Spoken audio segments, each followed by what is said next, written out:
7 de la mañana, 10 minutos, saludamos en Quito al asambleísta social cristiano César Ron. ¿Cómo le va, asambleísta? Buenos días. Gracias, Javier, buenos días, un gusto enorme estar con usted esta mañana. Bienvenido. Acláreme esta situación, ¿conocía usted de esto que al parecer o no se dieron cuenta o qué pasó dentro de las reformas tributarias? Bueno, Javier, yo no sufro, ni igual que mi bancada de Chuchaqui, de este gol por la galleta y de taquito que metió antes de ayer el asambleísta Mendoza, ponente de la Comisión de Régimen Tributario. ¿Él es el responsable? Él es responsable y esto no puede volver a ocurrir. La Asamblea Nacional tiene entre las reformas al Código Integral de la Asamblea Nacional, a la Ley de la Asamblea, que está ahí guardada en una carpeta. Una de las reformas es que el máximo órgano legislativo es el Pleno y que el ponente simplemente es eso, un ejecutor de una presentación de una ley, que no puede cambiar los textos de la reforma. Los textos, el único que puede cambiar en el debate es el Pleno de la Asamblea Nacional. Por lo tanto, esto que a última hora ocurrió antes de ayer cuando se votó la ley económica es una vergüenza para el país, una vergüenza para el asambleísta, porque utilizó su posición de ponente para engañar a todos los que votaron a favor en una reforma que no fue aceptada, que no fue aprobada, que no fue tratada y que a última hora metieron unos textos que no pueden meterse en unos textos. Eso se llama corrupción, mi querido amigo. ¿Y qué hacer entonces frente a eso, asambleísta? Hay dos mecanismos. El uno será el que la Asamblea Nacional lo está discutiendo, a ver qué se hace con esta acción. ¿Hay alguna normativa que les permita? Hay varias, hay varias. La una es pedir a través de una resolución de la Asamblea Nacional al presidente de la República que vete esto, porque esto no es bueno para el país, no es conveniente para el Ecuador. Las reinversiones en la telefonía tienen que ir al Estado. El Estado tiene que contar con esos recursos y determinar a qué sector se los da, al sector social, al sector de educación, al sector de la salud. Esa es una facultad del Estado, del gobierno nacional, no de las empresas telefónicas. Y por otro lado, pues me huele mal esto. Y la otra es que la Asamblea Nacional también puede pedir la sanción de este asambleísta por estas habilidades que hemos visto de última hora, donde se engañó a toda la Asamblea Nacional y se engañó al país. Ahora, el asambleísta Mendoza es el responsable absoluto a juicio suyo. Totalmente, porque el ponente es el que alteró y cambió e introdujo algo que nunca fue discutido ni en la comisión ni en el Pleno de la Asamblea Nacional. Y reitero, el máximo órgano legislativo es el Pleno de la Asamblea Nacional. Ahora, necesita ser investigado todo esto, pues, asambleísta, porque tampoco se puede decir así nomás, o es lo que ustedes sostienen está como se dio. Javier, ahí están los textos. Sí. Y ahí escucha usted a todos los que votaron a favor quejarse de un engaño. Los propios miembros de la bancada del señor Mendoza quejarse de un engaño, de una acción que no es correcta, de una acción que timó un texto que no fue aprobado y que al final todos se sienten en este momento engañados. No solo los asambleístas que votaron a favor, por eso le decía yo al inicio de esta comparecencia, mi querido Javier, que yo no sufro de ese chuchaqui del gol de taquito y por la galleta. Hablando en términos futbolísticos. Claro, es que hoy empiezan las finales del Campeonato Nacional de Fútbol. Usted también fue jugador de fútbol, pues. Además. Sabemos de lo que hablamos. Oiga, pero los fundamentos de esta normativa de reformas tributarias estaban claramente definidos, digo yo, dentro de lo que se analizó en la Asamblea, independientemente de lo que el asambleísta Mendoza metió por debajo de la mesa.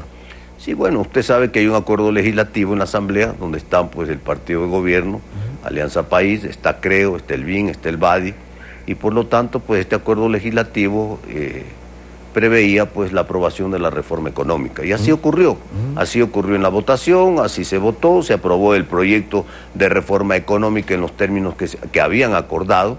Nosotros estábamos de acuerdo en muchas de las reformas económicas, lamentablemente no aceptaron la moción presentada por el Partido Social Cristiano de dividir la votación para votar a favor de todas las cosas buenas. ¿Cómo no votar a favor, por ejemplo, que le entreguen los recursos a Solcar de manera inmediata?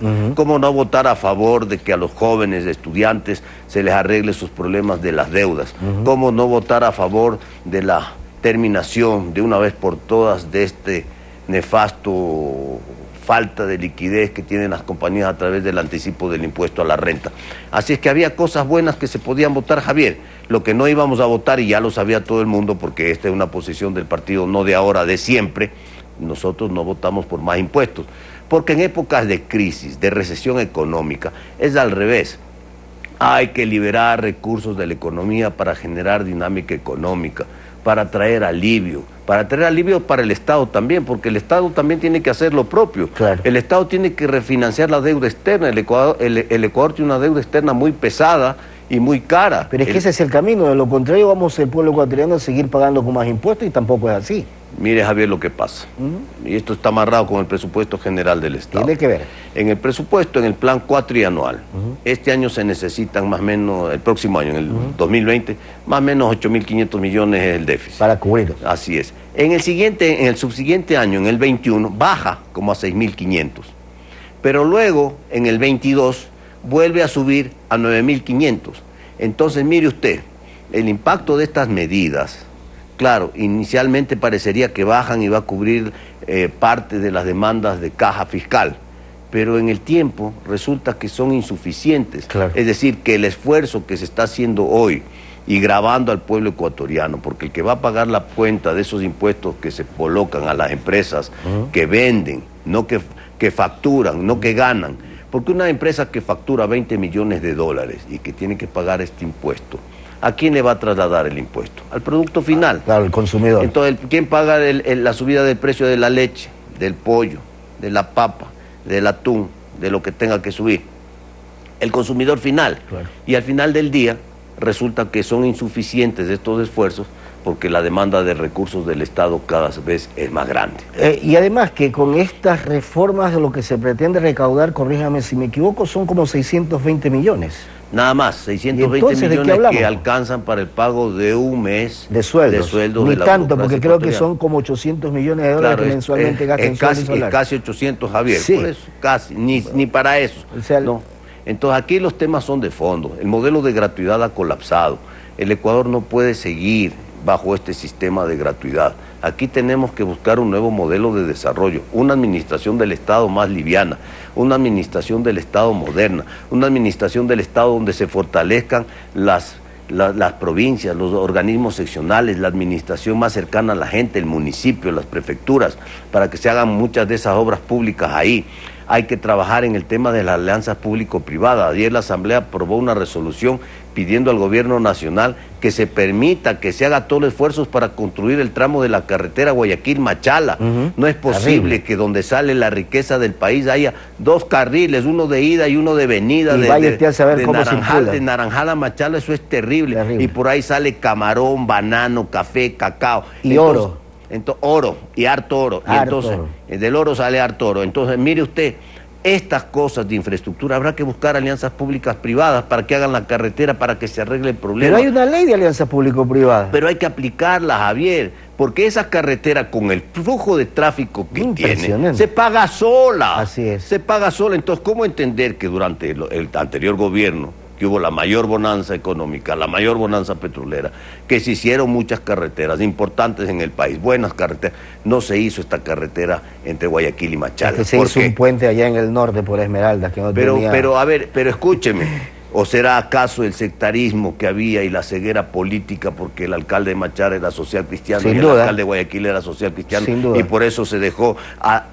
aletargado a un pueblo que genera riqueza en el país. A dos provincias. Estas cosas no pueden ocurrir en el Ecuador. Por lo tanto, hay que resolver el problema. Se ha pedido al gobierno nacional que avancemos, que se busque la manera de hacer rápido esta vía, que se construyan los 4 carriles para que pueda fluir la producción, el trabajo y la riqueza, porque en dolarización lo que tenemos que generar es todos los mecanismos para generar trabajo, producción y dólares a través de las exportaciones. Claro. En términos generales, la propuesta esta de las reformas tributarias, ¿usted la ve como una reactivación de la economía del país o no? Es difícil, es difícil, no es fácil, la situación económica del país es compleja, se tienen que hacer paralelamente muchas cosas, insisto, el modelo está colapsado, tenemos que buscar un nuevo modelo de ir a una descentralización efectiva, desconcentración del Estado, reducir el tamaño del Estado. No podemos seguir pagando estas cuentas tan altas que tiene el Estado ecuatoriano y por lo tanto, el otro tema grave, la ineficiencia de las empresas públicas, muchas de las cuales ni siquiera tienen estados financieros. Ahí hay un hueco negro, Javier, ecuatoriano. ¿Cómo pretendemos monetización en esas empresas? Escúcheme, de acuerdo al foro y al observatorio económico, En los últimos 12 años a las empresas públicas se les entregó aproximadamente más de 40.000 millones de dólares. ¿Y dónde está esa plata? Nadie da cuentas, no hay balances, nadie sabe nada. Hay empresas que no tienen balances hace 5 o 6 años. Así no se puede seguir manejando el Estado. El Estado, y lo que usted dice, se habla de monetizar, de ir a una concesión de la administración. ¿Cómo si no hay balance? ¿Cómo si no hay estados financieros? Imagínese. ¿Quién va a venir a invertir en administrar una empresa que se sigue manejando a ciegas nada? Estas cosas, estas llaves son las que se tienen que ir cerrando en el Ecuador para terminar con esta salida de chorro de dinero que se va por ahí y que no tiene cuentas y no dan cuentas a nadie. Viva la burocracia en este país entonces. No viva, no tiene que vivir, hay que matarla, hay que corregirla. Pero para que vea que siguen viviendo a costilla del pueblo ecuatoriano sin hacer nada, pues. La tecnocracia es buena, es necesaria en el Sí, Estado, pero la eficiente, pero con pues. orden, tiene que ser eficiente. Si se va a administrar, si se va a concesionar la administración de las empresas públicas, porque hoy no es conveniente venderlas, por alto riesgo país, habría un descuento muy alto, perdería mucho el país. Lo que se tiene es que concesionar la administración. ¿Quién va a venir a meterse en una empresa que no tiene ni estados financieros? Nadie. Entonces, esa es la realidad del Ecuador. Y mientras tanto, todas las empresas, muchas que pierden dinero acumuladamente durante muchos años, todos los años están con la mano estirada pidiendo 50, 80, 100, 20, Increíble. 30 millones de dólares, como que usted me pediría hoy que le regale 5 dólares para ir a tomar una cola. Asambleísta, dos cosas puntuales y rapidito. El juicio político a la presidenta del Consejo Nacional Electoral, ¿avanza? ¿Es un proceso? ¿Cuál va a ser la posición? ¿Ustedes esperan conocer más del tema? Este es un proceso, ha sido calificado por el CAL, y el representante en el CAL del Partido Social Cristiano votó a favor, así es que los procesos de investigación de juicio político es parte del trabajo de la Asamblea, el control político se tiene que hacer, tiene que ir a la Comisión de Fiscalización y tendrá que tener su curso normal como cualquier otro juicio político. Asambleísta, quiero agradecerle por haber estado con nosotros esta mañana. Gracias, Javier. Buen día. César Ron, asambleísta social cristiano, 7 de la mañana con 22 minutos. Hacemos la pausa.